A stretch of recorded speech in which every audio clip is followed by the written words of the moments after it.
नमस्कार विद्यार्थी मित्रांनो, तुमच्या सगळ्यांचं पुन्हा एकदा स्वागत आहे जय मॅथ्स अँड करिअर अकॅडमी या युट्यूब चॅनलवरती. आणि मित्रांनो, आजपासून आपण 10वीच्या गणित भाग 2च्या दुसऱ्या प्रकरणाला सुरुवात करतोय, म्हणजेच पायथागोरसचे प्रमेय या प्रकरणाला सुरुवात करतोय. तर व्हिडिओला सुरुवात करण्याआधी मित्रांनो, तुम्ही आपल्या चॅनलवरती नवीन असाल तर आपल्या Jai maths and career academy या युट्यूब चॅनलला नक्की सबस्क्राईब करा. चला तर मग सुरू करूयात. तर मित्रांनो, सराव संच 2.1 ला सुरुवात करण्याआधी आपण काही बेसिक गोष्टी बघूयात ज्या की आपल्याला सराव संच 2.1 सोडवण्यासाठी गरजेच्या आहेत. जसं की पायथागोरसचं प्रमेय काय असतं, पायथागोरसच्या प्रमेयाचा व्यत्यास काय असतो, पायथागोरसचं त्रिकूट काय असतं, भूमितीमध्येच प्रमेय, ह्या सगळ्या बेसिक गोष्टी आपण बघूयात आधी, म्हणजे आपल्याला सराव संच 2.1 सोडवायला हीच जाईल. तर बघा मित्रांनो, प्रकरणाचं नावच आहे आपल्या पायथागोरसचं प्रमेय.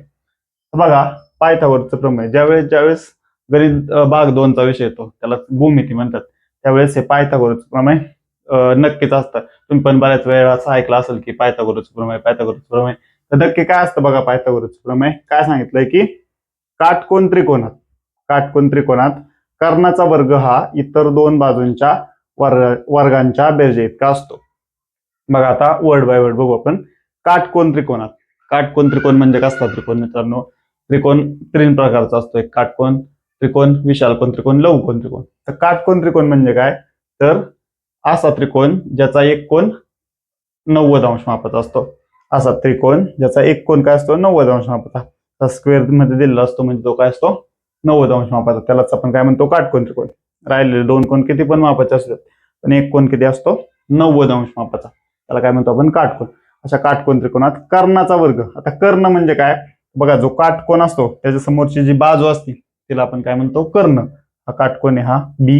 ह्या कोणासमोरची जी बाजू असते म्हणजेच एसी, त्याला म्हणतो आपण कर्ण. तर काटकोन त्रिकोणात कर्णाचा वर्ग म्हणजे एसीचा वर्ग हा कसा असतो? इतर दोन बाजू म्हणजे राहिलेल्या बाजू कोणत्या? ए बी आणि बीसी, त्यांच्या वर्गांच्या बेरजे इतका असतो. त्यांच्या वर्गांच्या बेरजे इतका असतो. काय असतो? हा कर्ण. म्हणजे काय थोडक्यात? कर्णाचा वर्ग काय असतो? इतर दोन बाजूंच्या वर्गांच्या बेरजे इतका. तर हे असतं मित्रांनो पायथागोरसचं प्रमेय. ह्याच्यात महत्वाची गोष्ट काय की त्रिकोण कसा पाहिजे? काटकोन त्रिकोण. म्हणजे त्याचा एक कोन काय पाहिजे? 90 अंश मापाचा. जर असेल तर मग काय असतं? कर्णाचा वर्ग. कर्ण कुठला? तर जो काटकोन आहे त्याच्या समोरची बाजू म्हणजे हा एसीचा वर्ग काय आहे? इतर दोन बाजूंच्या म्हणजे राहिलेल्या दोन बाजूंच्या वर्गांच्या बेरजे इतका. बघा मग पक्ष काय आहे की त्रिकोण एबीसी मध्ये कोन एबीसी किती आहे? 90 अंश. कोन एबीसी काय आहे? 90 अंश. कारण इथंच आपल्याला सांगितलंय पक्ष म्हणजे काय असतं, जे दिलंय ते. काय दिलंय आपल्याला? काटकोन त्रिकोण, बरोबर ना? काटकोन म्हणजे काय? तर 90 अंश मापाचा कोन. मग त्रिकोण एबीसी मध्ये कोन एबीसी बरोबर 90 अंश आपल्याला त्यांना दिलंय, काटकोन सांगितले, बरं. आणि आपल्याला सिद्ध काय करायचंय की एसीचा वर्ग, एसी म्हणजे काय? कर्ण. कर्णाचा वर्ग काय असतो? इतर दोन बाजू म्हणजे कुठली? एबीचा वर्ग अधिक बीसीचा वर्ग, इतर दोन बाजूंच्या वर्गांच्या बेरजे इतका, बरोबर. मग आता तुम्हाला ह्याच्यावर सराव संचात एक्झाम्पल काय विचारणार? मला एक त्रिकोण देणार, त्याचा एक कोन काटकोन सांगणार आणि कुठल्या तरी एका बाजूची लांबी देणार, राहिलेल्या बाजूची लांबी काढायला विचारणार, बरोबर. त्यावेळेस हे प्रमेय वापरायचं. समजा आपल्याला त्रिकोण दिलाय, त्यातला एक कोन काटकोन सांगितलंय, ह्या आणि ह्या बाजूची लांबी दिली आणि ह्याची काढायची विचारली, आपण हे सूत्र वापरणार आणि काढणार. तर मित्रांनो, असतं पायथागोरसचं प्रमेय. काटकोन त्रिकोणात कर्णाचा वर्ग हा इतर दोन बाजूंच्या वर्गांच्या बेरजे इतका असतो, बरोबर. अतिशय महत्वाचं प्रमेय मित्रांनो हे. ह्याच्यावर एक तुम्हाला हे प्रमेय सिद्ध करायला विचारते किंवा ह्याच्यावरचं एखादं गणित तुम्हाला बोर्डाच्या पेपरमध्ये नक्की येईल. तर मित्रांनो बघा, हे होतं पायथागोरसचं प्रमेय. आता पायथागोरसच्या प्रमेयाचा व्यत्यास म्हणजे काय असतं मित्रांनो? तर उलट म्हणजे काय मित्रांनो? तर ह्याच्यात जे पक्ष असतं ह्याच्यात साध्य असतं आणि ह्याच्यात जे साध्य असतं ते ह्याच्यात पक्ष असतं. म्हणजे काय बघूयात आपण आधी की एखाद्या त्रिकोणातील जर एका बाजूचा वर्ग हा इतर दोन बाजूंच्या वर्गांच्या बेरजे इतका असेल, म्हणजे एखाद्या त्रिकोणातील एका बाजूचा वर्ग इतर दोन बाजूंच्या वर्गांच्या बेरजे इतका असेल, तो त्रिकोण कसा असतो? काटकोन त्रिकोण असतो. म्हणजे बघा इथं काय सांगितलंय की आता बघा, हा त्रिकोण दिलाय, पक्षामध्ये काय सांगितलं आपल्याला की त्रिकोण एबीसी मध्ये एखाद्या बाजूचा वर्ग म्हणजे आपण समजा एसीचा वर्ग घेतला, तो इतर दोन बाजूंच्या वर्गांच्या बेरजे इतका, म्हणजे ए बी वर्ग अधिक बीसी वर्ग असं जर असेल तर तो त्रिकोण कसा असतो? काटकोन त्रिकोण. आता बघा, तुम्हाला ह्याच्यात फरक दिसेल की ह्याच्यात काय सांगितलं होतं की त्रिकोण एबीसी मध्ये कोन एबीसी बरोबर 90 अंश, म्हणजे काटकोन एक आपल्याला दिला होता, बरोबर. आपल्याला सिद्ध हे करायचं होतं की एका बाजूचा वर्ग इतर दोन बाजूंच्या वर्गांच्या बेरजे इतका. आता इथं बघा उलट आहे. इथं काय दिलंय, जे हित होतं ते हित दिलंय पक्षमध्ये, बरोबर ना. व्यत्यस्त तेच असतं, ह्याच्यात जे पक्ष असतं ते ह्याच्यात साध्य असतं आणि ह्याच्यात जे साध्य असतं ते ह्याच्यात पक्ष असतं.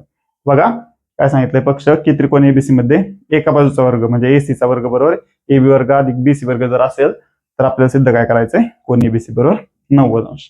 बरोबर. तर मित्रांनो हे असतं पायथागोरसचं प्रमेय आणि हा त्याचा व्यत्यास असतो. मित्रांनो हेच होतं पायथागोरसचं प्रमेय. तुम्हाला जर हे समजलं असेल, तुम्हाला जर पाहिजे असेल व्हिडिओ पॉज करा, त्याचा स्क्रीनशॉट काढा आणि हे नोट डाऊन करून घ्या.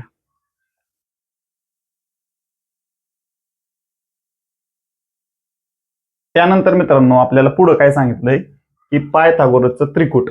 पायथागोरसचं त्रिकूट काय असतं बघा. काय सांगितलंय, नैसर्गिक संख्यांच्या त्रिकुटामध्ये, नैसर्गिक संख्या तुम्हाला माहिती आहे, नैसर्गिक संख्या काय असतात की ज्यांची सुरुवात 1 पासून होते आणि त्या अनंतपर्यंत असतात, धन आणि त्या धन असतात. बरोबर. धनसंख्या अशा धनसंख्या ज्यांची सुरुवात 1 पासून होते आणि शेवट अनंतपर्यंत होतो. नैसर्गिक संख्यांच्या त्रिकुटामध्ये, त्रिकुटामध्ये म्हणजे 3 संख्यांमध्ये नैसर्गिक 3 संख्या असतील तर त्यामध्ये जर एका संख्येचा वर्ग हा इतर 2 संख्यांच्या वर्गांच्या बेरजे इतका असेल, म्हणजे एका संख्येचा वर्ग इतर 2 संख्यांच्या बेरजे इतका असेल तर त्याला पायथागोरसचे त्रिकूट म्हणतात. त्याला काय म्हणतात, पायथागोरसचे त्रिकूट. समजलं की नैसर्गिक संख्यांच्या त्रिकुटामध्ये म्हणजे जर 3 नैसर्गिक संख्या दिल्या असतील तर जर एका संख्येचा वर्ग हा इतर 2 संख्यांच्या वर्गांच्या बेरजे इतका असेल तर त्याला पायथागोरसचे त्रिकूट म्हणतात. थोडक्यात कसं लक्षात ठेवायचं, जर 3 संख्या दिल्या असतील आणि आपल्याला विचारलं हे पायथागोरसचं त्रिकूट आहे का नाही, तर काय करायचं, मोठ्या संख्येचा वर्ग करायचा. समजा इथे दिलंय की मोठ्या संख्येचा वर्ग करायचा आणि त्यानंतर काय करायचं, ह्या राहिलेल्या 2 संख्यांचा वर्ग करून त्यांची बेरीज करायची. जर मोठ्या संख्येचा वर्ग आणि ह्या संख्यांच्या वर्गांची बेरीज जर सारखी आली तर काय म्हणायचं, पायथागोरसचं त्रिकूट आहे.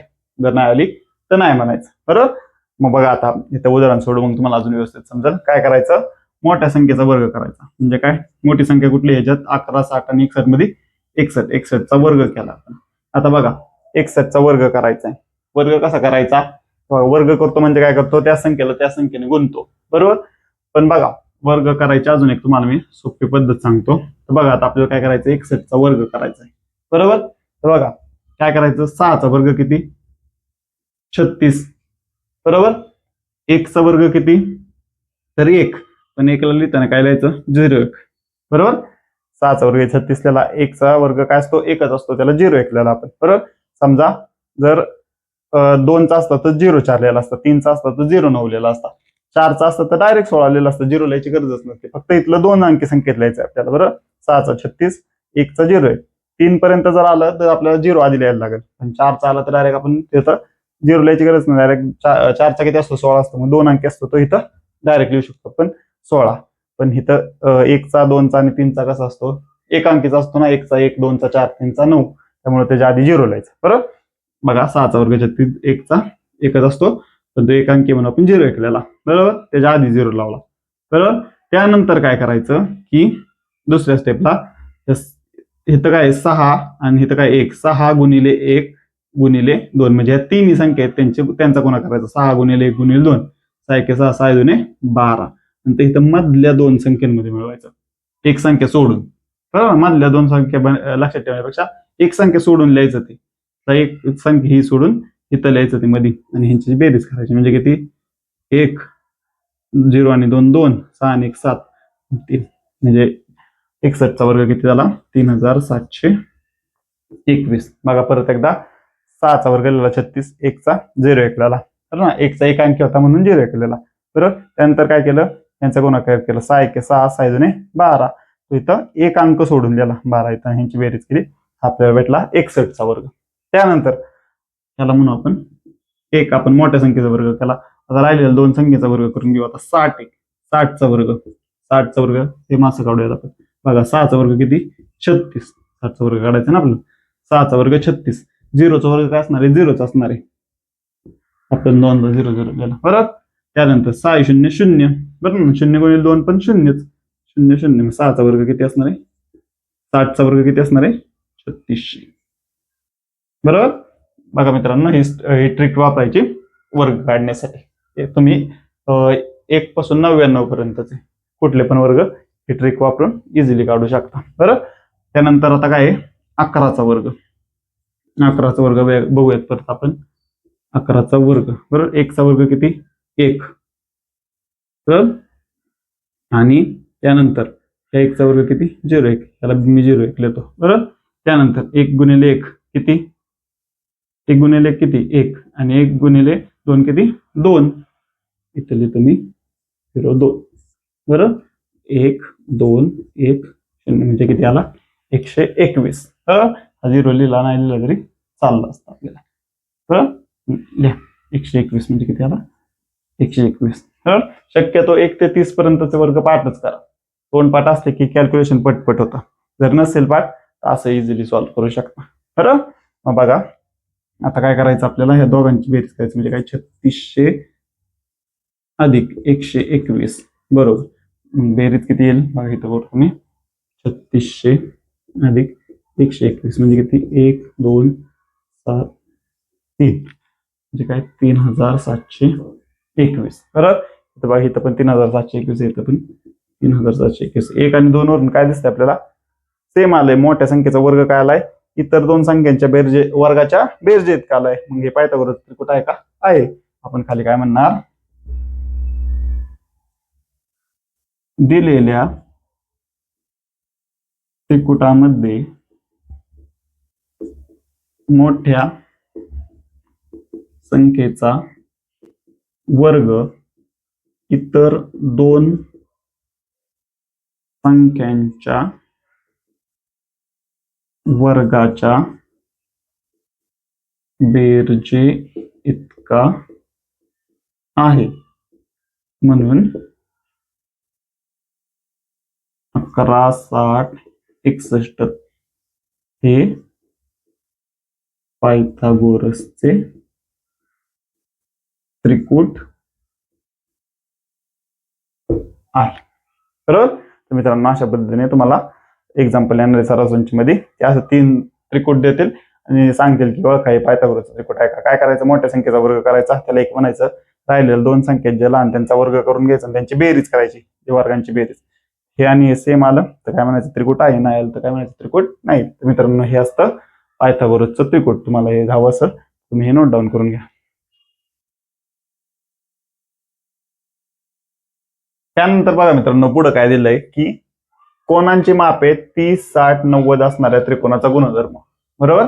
आणि कोणांची मापे 45 45 90 असणाऱ्या त्रिकोणाचा गुणधर्म म्हणजे काय त्रिकोणाच्या तर 3 कोणांची कोण असतील. एक कोण 30 अंशाचा असेल दुसरा 60 आणि तिसरा 90चा असेल तर काय गुणधर्म असतो. आणि जर 45 45 90 असेल तर काय गुणधर्म असतो. बघा 30 60 90चं काय ह्याला 30 60 90चं प्रमेय म्हणतात. काय असतं हे काटकोन त्रिकोणाचे लघुकोन 30 अंश व 60 अंश असतील तर बरोबर ना.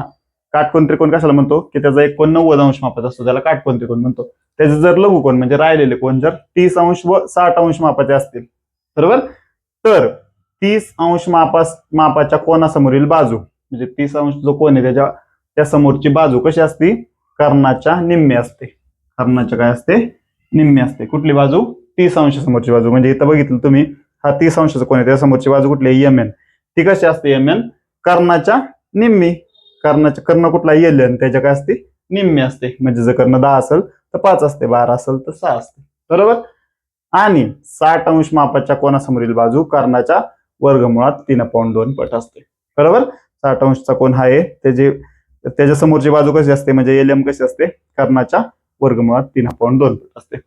इथं बघा काय सांगितलंय त्रिकोण एल एम एन मध्ये कोण एल 30 अंश आहे कोण एम 90 अंश आहे आणि कोण एन काय 60 अंश आहे. तर 30 अंश कोणासमोरील बाजू कशी असते 30 अंश कोणासमोरील बाजू कुठली एम एन कसे असते कर्णाचे निम्मे. कर्ण काय आपला एल एन त्याचे निम्मे म्हणजे 1/2 निम्मे म्हणजे काय 1/2 असते 1/2 पट बरोबर म्हणजे निम्मे. आणि 60 अंश कोणासमोरील बाजू म्हणजे कुठली एल एम कशी असते ती कर्णाच्या. कर्ण कुठला आहे एल एन. कर्ण कशाला म्हणतो आपण की जो 90 अंशासमोरची बाजू असते त्याला कर्ण म्हणतो. तो कसा आहे ही बाजू कशी आहे कर्णाच्या वर्गमुळात 3/2 बरोबर. थोडक्यात लक्षात ठेवा की जर कोणाची मापे 30 60 90 असेल तर 30 अंश कोणासमोरील बाजू म्हणजे ती एम एन येतं ती कशी असते कर्णाच्या निम्मे असते. आणि 60 अंशासमोरची बाजू कशी असते कर्णाच्या वर्गमुळात 3/2 पट असते. तसंच इथं बघा जर कोणांची मापे 45 45 90 असतील, म्हणजे जर असा त्रिकोण असेल की त्याचा एक कोण 90 अंश आणि राहिलेले दोन कोण 45 45 अंश मापाचे आहेत, तर काय असतं की काटकोन त्रिकोणाचे लघुकोन 45 व 45 45 अंश व 45 अंश मापाचे असतील, बरोबर. लघुकोन म्हणजे राहिलेले कोण 45 45 अंश मापाचे असतील, तर काटकोन करणारी प्रत्येक बाजू, काटकोन करणारी प्रत्येक बाजू म्हणजे हा इथं काटकोन आहे, ती करणारी प्रत्येक बाजू म्हणजे किती, कोणती, ह्या दोन बाजू कशा असतात, कर्णाच्या 1/2 पट असतात, बरोबर. बघा काय सांगितलं ते कोण एक्स वाय झेड मध्ये कोण एक्स बरोबर 90 अंश, हा 90 अंश आहे, राहिले दोन कोण वाय आणि झेड किती 45 अंश आहे.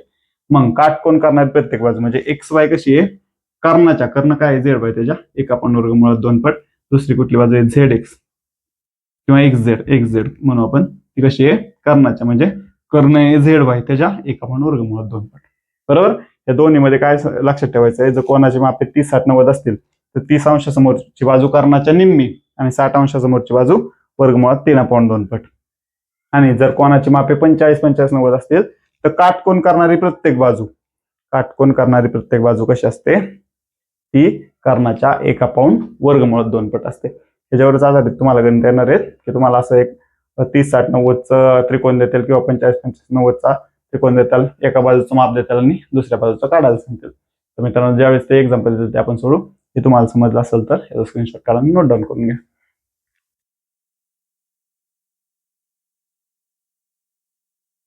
त्यानंतर काय सांगितलं मित्रांनो बघा की समरूपता आणि काटकोन त्रिकोण हे एक प्रमेय दिले आणि भूमिती मध्याचं एक प्रमेय दिले.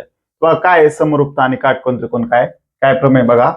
काटकोन त्रिकोणात कर्णावर टाकलेल्या शिरोलंबामुळे, बघा हा काटकोन त्रिकोण एबीसी, त्यात कर्णावर हा शिरोलंब टाकलाय बीडी, कर्णावर टाकलेल्या शिरोलंबामुळे जे त्रिकोण तयार होतात, म्हणजे बघा हा शिरोलंब टाकले त्याच्यामुळे हे दोन त्रिकोण तयार होतात, ते मूळ काटकोन त्रिकोणाशी, म्हणजे मूळ काटकोन त्रिकोण कुठला आहे आपला एबीसी, व परस्परांशी समरूप असतात. म्हणजे काय तर बघा ह्या काटकोन त्रिकोणात हा लंब टाकलाय त्यामुळे हे दोन त्रिकोण तयार झाले. ते कसे असतात, ह्या मूळ काटकोन त्रिकोणाशी, म्हणजे हा त्रिकोण, हा छोटा त्रिकोण या मोठ्या त्रिकोणाशी समरूप असतो, हा छोटा त्रिकोण या मोठ्या त्रिकोणाशी समरूप असतो आणि हे दोघं एकमेकांशी काय असतात, समरूप, बरोबर. ते असतं मित्रांनो समरूपता आणि काटकोन त्रिकोण. त्याचं प्रमेय असतं की काटकोन त्रिकोणात कर्णावर टाकलेला शिरोलंब जे आहे त्याच्यामुळे जे दोन त्रिकोण तयार होतात ते मूळ काटकोन त्रिकोणाशी आणि परस्परांशी समरूप असतात. मग पक्ष काय आहे, त्रिकोण एबीसी मध्ये कोण बी बरोबर 90 अंश, कारण आपल्याला काटकोन त्रिकोण सांगितलेलं, काटकोन त्रिकोण म्हणजे काय, त्याचा एक कोण 90 अंश मापाचा असतो, कोण बी बरोबर 90 अंश. आणि रेख बीडी, हा बीडी लंब कशावर टाकलाय, एसी वरती, आणि A dash D dash C म्हणजे ह्या एक रेषीय बिंदू येथे ए डी आणि सी. तर साध्य काय आहे की एडीबी कुठे दिसतोय, हा एडीबी हा कशाशी समरूप आहे, एबीसी. आता समरूप म्हणजे काय, आपण आधीच्या प्रकरणात बघितलंय, समरूप या प्रकरणात बघितलंय की समरूप म्हणजे काय की समरूप म्हणजे काय की तिन्ही कोण एकरूप असतात, दोन त्रिकोण समरूप असतात असं आपण कधी म्हणतो. समजा हे दोन त्रिकोण एडीबी आणि एबीसी, म्हणजे एडीबी आणि एबीसी हे दोन त्रिकोण समरूप कधी म्हणतो, त्याचे तिन्ही कोण एकरूप असतील म्हणजे सारखे असतील आणि तिन्ही बाजू प्रमाणात असतील. समरूपता त्रिकोणात आपण बघितलंय, समरूपता प्रकरणात बघितलंय की तिन्ही कोण एकरूप, दोन्ही त्रिकोणाचे तिन्ही कोण एकरूप म्हणजे सारखे असतील आणि तिन्ही बाजू प्रमाणात असतील, त्याला समरूप त्रिकोण म्हणतो, बरोबर. बघा मग हा एडीबी हा एबीसी समरूप, बीडीसी हा एबीसीसी म्हणजे मूळ त्रिकोणाशी समरूप, आणि हे दोन त्रिकोण म्हणजे एडीबी आणि बीडीसी दोन्ही पण काय असतात, समरूप असतात, बरोबर. मित्रांनो हे असतं समरूपता आणि काटकोन त्रिकोण. त्यानंतर मित्रांनो भूमिती मध्याचं प्रमेय काय सांगितलंय, काटकोन त्रिकोणात कर्णावर काढलेला शिरोलंब, काटकोन त्रिकोण हा पी क्यू आर हा काटकोन त्रिकोण आहे, कर्णावर हा शिरोलंब काढलाय, क्यूएस हा शिरोलंब काढलाय, त्या शिरोलंबामुळे होणाऱ्या कर्णाच्या दोन भागांचा, त्या शिरोलंबामुळे कर्णाचे हे दोन भाग झालेत ना, पी एस आणि एस आर दोन भाग झालेत, त्या दोन भागांचा काय असतो, भूमिती मध्य असतो.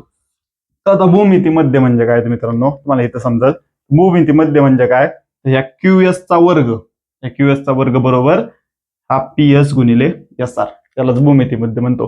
भूमिती मध्य म्हणजे काय, ह्या क्यूएस चा वर्ग जर पी एस गुणिले एस आर बरोबर असेल तर हा काय भूमिती मध्ये, बरोबर. मग बघा पक्षामध्ये काय सांगितलंय, त्रिकोण पी क्यू आर मध्ये कोण क्यू बरोबर 90 अंश, कारण आपल्याला काटकोन त्रिकोण सांगितले ना, बरोबर. आणि रेख क्यूएस लंब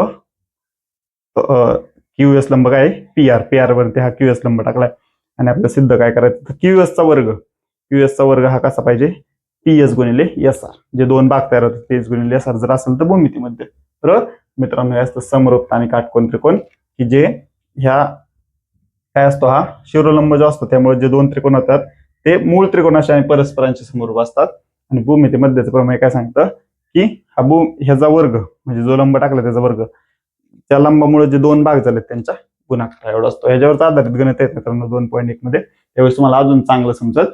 मित्रांनो हे असतं समरूपता आणि काटकोन त्रिकोण आणि भूमिती मध्यचं प्रमेय. तुम्हाला जर हवं असेल तर स्क्रीनशॉट काढा आणि नोट डाऊन करून घ्या.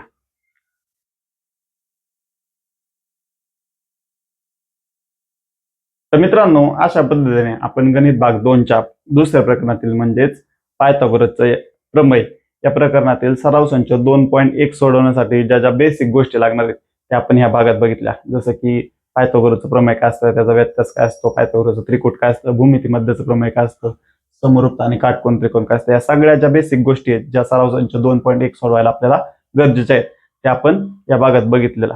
आता पुढच्या भागात आपण सराव संच 2.1 ला सुरुवात करणार आहे. त्याआधी जर तुम्हाला आपल्याला शिकवलेलं आवडत असेल, आपलं शिकवलेलं समजत असेल तर आपल्या व्हिडिओला लाईक करा आणि आपल्या Jai maths and career academy YouTube चॅनलला नक्की सबस्क्राईब करा. धन्यवाद.